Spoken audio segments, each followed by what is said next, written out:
Dr. Hovind, I love your doctoral thesis. I've torn it to pieces with house and gaffle. I can't remember when I last pissed myself laughing. It's a good thing the thesis mopped the piss off the floor.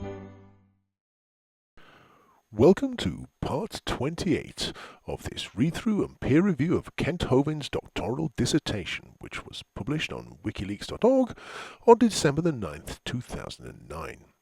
If you have not yet seen the previous episodes in this series, then I recommend that you go back and see those first, as in this episode I will start off exactly where I left off in the last. In the last episode, Kent started telling us all about Sigmund Freud. He continues in this episode. He, as in Sigmund Freud, also believed in the recapitulation theory. Well, as I said in the last episode, he wasn't right about everything. After all, it was more of Freud's method and approach that stood him out as different from his predecessors. But hey, what do I know? Many of the teachings and practices of psychology today are based on Freud's observations that man is just an animal and needs to be treated as an animal. Yes, Kent, and that's entirely correct. You see, if psychology was left in the hands of people like you, then mental illness would still be blamed on demons.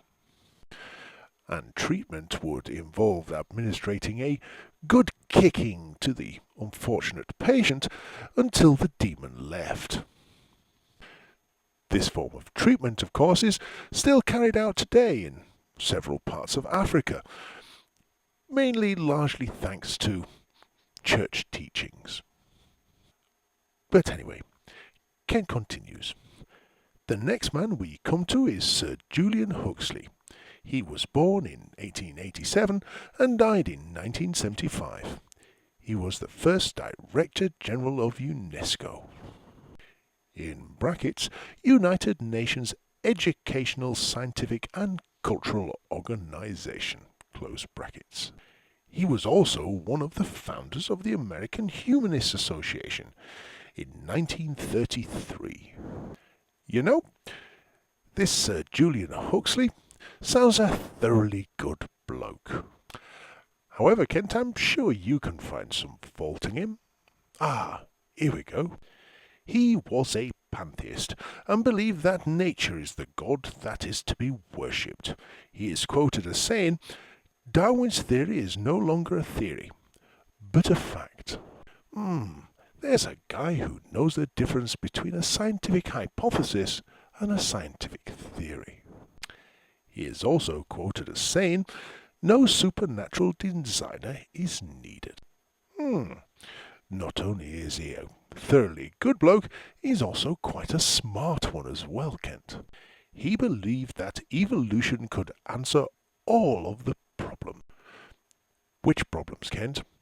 You have to be a little more specific.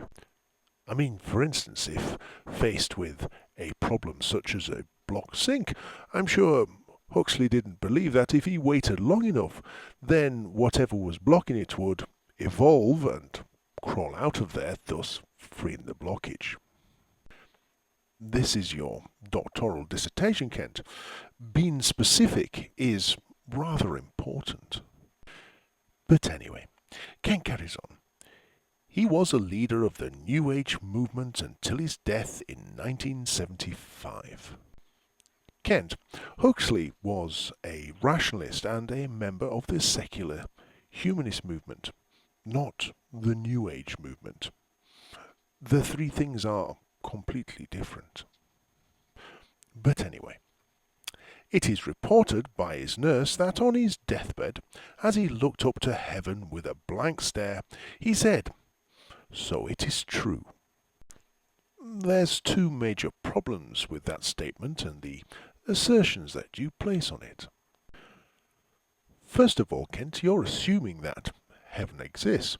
Naturally, you're a fundy fucktard. Personally, I think it's more rational to believe that he was actually staring blankly at the ceiling. Secondly, because of your first assumption that heaven exists, you're attributing the "so it is true" to mean that heaven is true. Of course, if you remove that assumption, the final words "so it is true" could also mean that in looking up at the ceiling, all he saw was the ceiling, and therefore there was no heaven. But as this guy had been dead for 16 years prior to you writing your thesis, I don't think anybody's going to get an answer as to what Huxley actually thought was true. But we'll continue. His brother, Aldous Huxley, born in 1894 and died in 1963, was a leader in the modern drug culture. He was an atheist, a philosopher, and a strong advocate of hallucinogenic drugs. Yes, Kent, Aldous Huxley, among other things, experimented with LSD. Kent goes on. Huxley is largely responsible for the drug culture that developed in the 60s. Probably not, Kent. That's a rather sweeping statement. I mean, if you think about it, there was an awful lot of very influential people back in the 60s, and most of them were smacked out of their head on LSD. But anyway, he was one of the first intellectuals to openly promote taking drugs as a way to expand your mind and your experience. So, Kent, in that statement, you managed to completely contradict the previous statement. But anyway, Kent, when has expanding your mind on your experience been a bad thing? I really do seriously recommend that you try it. No, I'm not endorsing drug use at all, Kent. What I am endorsing is reading books with a reading age higher than 12. But I digress. There are a number of people on the list in the 20th century who have had an influence for evolution and against God. Henry Fairfield Osborn, an American anthropologist, was a leading evolutionist and an avid racist. What is an avid racist, Kent? Is it sort of like an avid sports fan? Did Henry's mates ring him up and say, "Hey Henry, are you going to the lynching tonight?"